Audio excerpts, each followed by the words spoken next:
miembro de la, miembro de la comunidad desde hace muchos años, tiene un largo camino recorrido como oblata, fue coordinadora de la comunidad en Venezuela y pues adelante, José. Listos. Gracias. Bueno, antes que nada, muy buenos días para todos. Realmente agradezco a Enrique y a Gabriel la invitación que me han hecho para compartir con todos ustedes algo tan sagrado como es la Lectio Divina. Es realmente para mí esto una bendición y un privilegio. Muchas gracias a todos, muchas caras conocidas, otras que hoy conozco, están ante mí por estar aquí y por invertir este tiempo en este modo maravilloso de orar. Esta actividad va a tener dos partes. Esta pequeña charla que yo les voy a dar, básicamente teórica, y luego vamos a continuar con la discusión de grupos con un facilitador. No discusión en grupo, vamos a hacer la práctica de la lectio con un facilitador. No veo las diapositivas, Enrique. ¿Cómo puedo verlas? Ahorita las pongo y empiezo a compartir.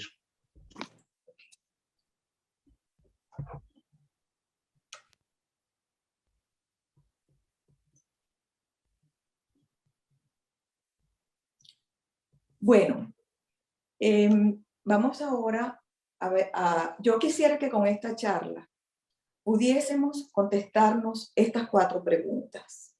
¿Qué es la Lectio Divina? ¿Cuál es su historia? ¿Cómo se practica? ¿Y cuáles son sus frutos? La próxima, por favor. Es una tradición antigua y tan actual como la misma Iglesia de Cristo, que consiste en la lectura orante de su palabra de manera personal o comunitaria. Es un diálogo de amor, de corazón a corazón, en la más completa intimidad personal con el Señor. Se ha llamado también lectura divina, lectura de Dios, lectura sagrada, lectura orante de la Biblia o de la palabra. Significa leer la Biblia con reverencia y apertura a todo lo que el Espíritu nos dice a través de ella. Nos aproxima a la palabra de Dios, como la palabra que me habla a mí. Es una práctica ancestral que también forma parte de nuestra tradición. Es la lectura y oración con las Sagradas Escrituras. La Lectio Divina es un tema inagotable porque a Dios nunca acabamos de leerle.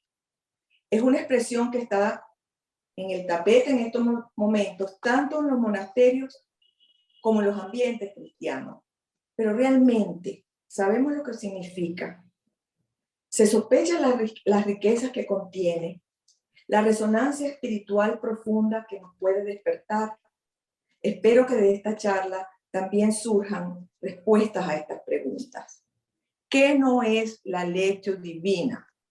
La Lectio Divina no es un pasatiempo espiritual, no es una recreación piadosa, no es el estudio de las Escrituras, no es un proceso espiritual, ni académico, ni polémico. ¿Cuál es su historia? La Lectio Divina tiene sus raíces en la religión judía, en el uso de las sinagogas, en la relectura de la Biblia propia de los rabinos y sus discípulos. Pero es el mismo Jesús quien revela el modo de relacionarse con la Escritura desde una actitud esclarecedora. Por ejemplo, en el pasaje del encuentro con los discípulos de Maús, en el capítulo 24 de Lucas, Jesús nos muestra cómo fue repasando toda la Escritura para sus discípulos, hasta hacerles entender lo que acontecía en el misterio de sí mismo. Esta práctica la continuaron o se continuó en la iglesia primitiva los mismos apóstoles, quienes en su predicación volvieron una y otra vez sobre los textos del Antiguo Testamento y el recuerdo de lo que vieron realizar y decir al mismo Cristo, para iluminarlos desde lo acontecido en Cristo, para que surgiera de esta manera el Nuevo Testamento. San Pablo, en su epístola a los Romanos 15:4, dice: Todo cuanto fue escrito en el pasado se escribió para enseñanza nuestra, para que con la paciencia y consuelo que dan las Escrituras mantengamos la esperanza. Los padres, dentro de los padres de la Iglesia, uno de los más importantes en cuanto a la lectio divina fue el sabio Orígenes de Alejandría en el siglo III, y fue el que acuñó por primera vez el término en una carta a un discípulo en el año 238, donde le dice: dedicaos a la lectio de las divinas escrituras, empeñaos en la lectio con la intención de creer y agradar a Dios. Los padres y las madres del desierto, aún bien sea en sus cenobios o en forma solitaria, practicaban la lectio divina y aprendían de memoria pasajes de las escrituras con frecuencia, libros enteros que repetían sin cesar. Y todos hemos escuchado cómo algunos se sabían los salmos, los 150 salmos de memoria. Eso a mí siempre me ha movido y llamado la atención. Próxima diapositiva. Próxima.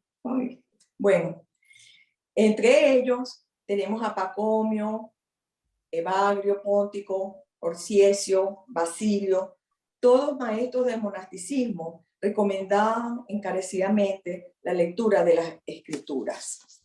Entre ellos, el que siempre oímos mencionar, Juan Casiano, el gran divulgador de la espiritualidad monástica de Occidente, insiste, siguiendo a Orígenes, en el poder renovador espiritual contenido en la lectura directa de la Biblia. Él nos dice: esfuérzate por aplicarte asiduamente, más aún constantemente a la lectura de las Escrituras e insiste en ella hasta que se haya impregnado en tu alma. Si nos entregamos con alma y cuerpo a la palabra de Dios, esta nunca, si no nos entregamos a ella, nunca se integrará a nosotros.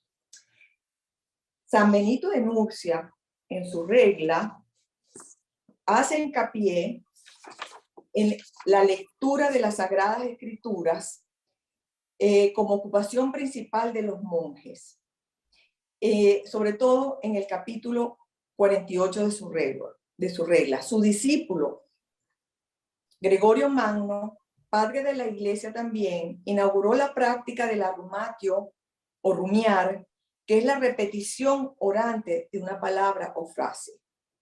Juan Crisóstomo, padre también de la Iglesia, se indignaba cuando le decían que leer las Escrituras era cosa de monjes. Él decía: no, es propio de todo el que se precia de ser cristiano. San Jerónimo decía: oye a Dios cuando recorres la lectura de los libros sagrados. Habla con Dios cuando haces oración al Señor. Próxima. San Ambrosio de Millán: a Dios hablamos cuando oramos, a Dios escuchamos cuando leemos su palabra. San Agustín de Hipona: cuando lees, te habla Dios. Cuando oras, tú hablas con Dios. No fue hasta el siglo XII cuando el monje cartujo de la orden cisterciense, Guido II, escribe un libro muy famoso, La escalera de los monjes o La escalera del paraíso. Y en una de sus cartas hacia el año 1150, él realmente sistematizó los 4 pasos de la lectio divina y la vio como una escalera de 4 peldaños, que son, después vamos a hablar de cada uno: la lectio o lectura, la meditatio o meditación, la oratio u oración y la platio o contemplación. Al menos hasta el siglo XII, la espiritualidad cristiana y su tradición mística estaban enraizadas en la lectio divina, o como dice el padre Lorenz, lectura sutil de los evangelios. Es curioso que desde fines del siglo XII, edad de oro de la espiritualidad monástica medieval, la expresión lectio divina comenzó a decaer hasta prácticamente desaparecer, quedando solamente como práctica de monasterios. En el siglo XX, hacia 1925-27, aparecen dos libros, uno de Denis Gors y de Usmer Berlier, donde hacen capítulos tratando de restaurar o de retomar la Lectio Divina. Esto continúa entre los años 1940 y 50 con el movimiento litúrgico dentro y fuera de los ambientes monásticos. Pero es en el Concilio Vaticano II, a través del decreto del Verbum 25, donde se ratificó y promovió aún más, con todo el peso de su autoridad, la restauración de la Lectio Divina. En este sínodo se recomienda insistentemente a todos los fieles, especialmente los religiosos, la lectura asidua de las Escrituras para que adquieran la ciencia suprema de Jesucristo, pues desconocer la Escritura es desconocer a Cristo. También en este decreto de este mismo Dei Verbum dice: tengan ante todo diariamente a la mano la Sagrada Escritura, a fin de adquirir por la lectura y meditación de los sagrados libros el sublime conocimiento de Jesucristo. Próxima. Más recientemente, San Juan Pablo II ha dicho: es necesario que la escucha de la palabra se convierta en un encuentro vital en la antigua y siempre válida tradición de la Lectio Divina, que permite encontrar en el texto bíblico la palabra viva que interpela, orienta y modela la existencia. En este siglo XXI, el Papa Benedicto XVI ha hecho muchísima hincapié en retomar la Lectio, y en su exhortación del Verbum Domini 86-87 nos dice: si se promueve la Lectio Divina con eficacia, estoy convencido que provocará una nueva primavera espiritual en la Iglesia. En la Conferencia General de Aparecida en Brasil en el año 2007, que fue una reunión de todos los obispos latinoamericanos, se propuso la Lectio Divina como un método de oración que tiene mucho para ofrecer a la renovación espiritual en nuestro continente americano. Ahora vamos a la tercera pregunta. Espero que un poco este resumen de la historia nos conecte con ella. Realmente es importante aclarar que estas etapas o pasos de la Lectio Divina que ya les mencioné anteriormente, que estableció Guido II, no son reglas fijas, sino simples orientaciones de cómo desarrollar la oración. Hay a mayor simplicidad y disposición en escuchar que en hablar, como lo dijo Christopher, escuchar. Gradualmente la palabra se va librando y se revela delante de los ojos de nuestro corazón. En primer lugar, tenemos la preparación. ¿Qué es la preparación? Simplemente disponernos a hacer la lectio. ¿En qué consiste? En primer lugar, en buscar un sitio apropiado para este momento sagrado, que va a ser un sitio sagrado, el tiempo que vamos a emplear dependiendo de las actividades diarias de cada quien. A veces es maravilloso hacerlo a primera hora de la mañana, pero probablemente no todo el mundo lo puede hacer en estos momentos. Se puede uno, si uno está estresado o angustiado, es preferible primero relajarse, tomar respiraciones, se pueden hacer algunos ejercicios, se puede colocar algo de música antes de iniciar. Una vez hecho esto, bueno, previamente podemos haber elegido el texto que vamos a leer para la lectura y luego vamos a hacer una invocación al Espíritu Santo para que nos ilumine y la palabra de Dios o Dios se revele en nosotros. Este podríamos decir que es el primer paso. Luego vienen otros pasos que son variables, pero que digamos, para los grupos es mejor seguir una estructura. Sería la fase de la lectura, la fase de la meditación o repetición, la fase de la oración, oratio o escuchar y conectarse, y la fase de la contemplación o ser. La próxima. Bueno, comencemos entonces con la primera parte o la primera fase, que sería la lectura. En este momento se lee el texto despacio, pausadamente, con devoción, con reverencia, con atención y fe profunda en que el Señor tiene una palabra para mí y mi propia situación única. Escucha la palabra de Dios, esa que Él ha escogido para ti. Enfócate en la voz de Dios, escúchala y escoges allí palabras o frases. Aquí es el texto literal y se escogen palabras o frases que te tocan a ti. Una lectura profunda, si es necesario volver a leer, se relee de nuevo hasta entender. Esto se hace con el ojo del corazón y se escucha con el oído del corazón. Hay que tomar el tiempo necesario, evita juicios, explicaciones, ábrete, déjate sorprender y sé lento. Esa es la primera fase, se lee. Luego viene la segunda fase de meditatio, meditación, que es ¿qué me dice a mí? En la primera es palabras o frases, ¿qué dice el texto? Lo literal. En meditatio es ¿qué me dice a mí? ¿Qué significa para mí? Cuando una palabra o frase renueva, párate, recíbela y repítela. Deja que hable de una forma personal y ponla en tu corazón. ¿Qué significa para ti? Permítele que interactúe con tus sentimientos. ¿Qué sientes? Aquí puede salir qué estoy sintiendo y lo puedes expresar. Debes poner de tu parte para pasarla siempre importante de tu mente al corazón. El padre Freeman Lawrence lo llama repetición. Siente si hay alguna palabra o frase que te invite especialmente, repítela suavemente y deja que se hunda, actúe en tu corazón y que surja cualquier sentimiento o duda y no juzgue. Próxima, por favor. La tercera fase es la oratio o oración. Ella comienza, aquí se comienza, es qué me dice o qué le digo yo a él. Aquí comienza el diálogo y que viene de tu corazón. Puede surgir una oración.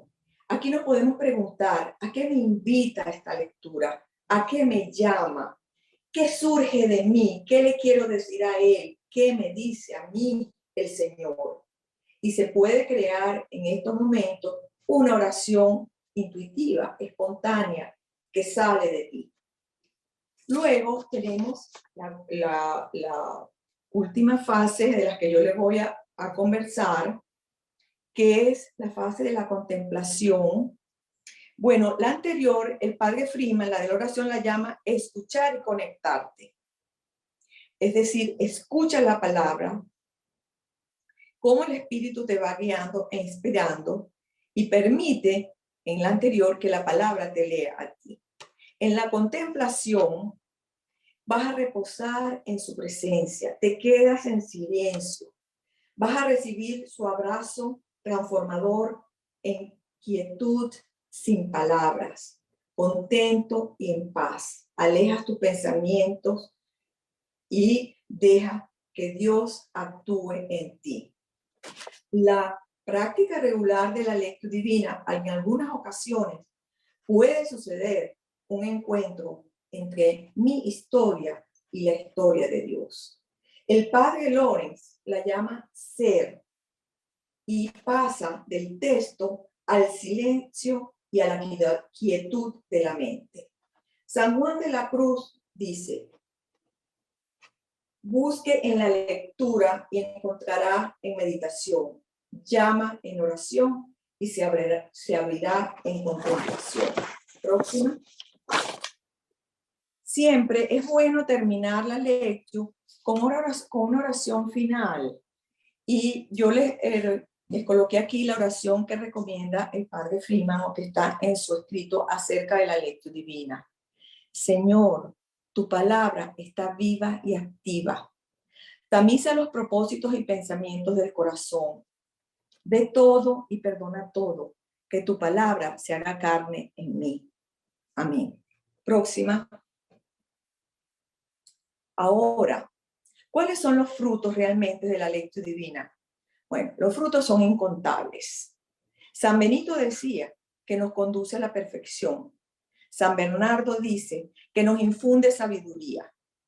También disipa la ceguera de la mente, alumbra el entendimiento, sacia el hambre del alma, nos crea una mentalidad bíblica, una piedad objetiva, una vida de oración, una experiencia de Dios y una gran felicidad.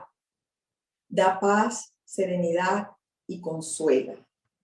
El padre Lorenz dice que la palabra profundiza la vida interior y que esta relación con la palabra permite que el texto evangelio se convierta en un camino que va de la mente al corazón y que conecta y armoniza las dos dimensiones nuestras, la contemplativa y la activa.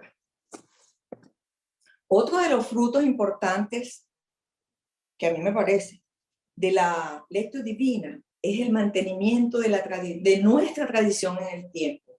Porque a través de esto que estamos haciendo todo hoy aquí, estamos participando en el mantenimiento de esta maravillosa tradición. Jesús en San Juan 15:7 nos dice: sus palabras permanecen en nosotros y dan fruto en abundancia. Bueno, como podemos ver, la lectura divina es hoy un camino abierto por el Espíritu para conducir a la Iglesia a un redescubrimiento personal y vivo con la palabra de Dios. Cristo nos llama hoy a ser un pueblo vivificado por su palabra, una Iglesia que se deje interpelar continuamente por ella, y queda en nuestras manos responder con entusiasmo a esta oportunidad que se nos abre. Como todo aprendizaje, necesita atención, disciplina, desapego de preconceptos y prejuicios y una apertura de la mente. Próxima. Próxima. La próxima, por favor. Leer los evangelios es una llave para descubrir la verdadera naturaleza del yo. Toda práctica espiritual es una forma de fe. Con los ojos de la fe abiertos y purificados, despertamos a otra dimensión de la conciencia. Los que hayan leído las escrituras durante muchos años sentirán un cambio en la forma en que ahora son leídos por ella. Somos leídos por ella. Voy a terminar esta charla con esta historia que yo titulé La historia de la cesta de la arena vacía. Es una historia de los padres del desierto. Se trata de un hombre joven que tenía una vida desastrosa, llena de problemas, agobiados. Se sentía agobiado, desesperado, no encontraba qué hacer, estaba agotado, estaba perplejo. Él acudió a un renombrado monje del desierto que era muy conocido por su sabiduría y era famoso por cómo atendía a las almas o por su conocimiento de las almas. El monje o maestro escuchó al joven y le asignó una cueva donde debía orar y leer las escrituras. Al cabo de un tiempo, el joven no notaba ningún progreso. Se le olvidó lo que leyó. Se dormía a la mitad de la oración. Se sentía apático para orar. Entonces fue a su maestro y le comentó. El maestro le dio una cesta de mimbre y le dijo: llénala de arena, ponla en la entrada de tu cueva y vierte sobre ella un balde de agua todos los días. El joven lo hizo y se dio cuenta que cada día algo de la arena se filtraba a través de la cesta. Luego de varias semanas y meses de lectura y oración, divertir el agua en la cesta, un día la encontró limpia. Se lo comunicó a su maestro y él le dijo: hijo, tú eres la cesta. La arena es tu orgullo, tus debilidades, tu envidia, tu infelicidad. El agua es la palabra de Dios. La cesta no recuerda el agua que gradualmente la limpia, ni tú recuerdas cada palabra de la Sagrada Escritura que leíste. Pero si continúas vertiendo la palabra de Dios sobre ti, algún día tú también estarás limpio. Jesús dice en Juan 15, 3, 4, ustedes ya están limpios gracias a la palabra que les he anunciado, pero permanezcan en mí como yo en ustedes. Así espero que el proceso de la lectura divina en cada uno de nosotros nos conduzca a asemejarnos a esta cesta vacía. Muchas gracias. La próxima.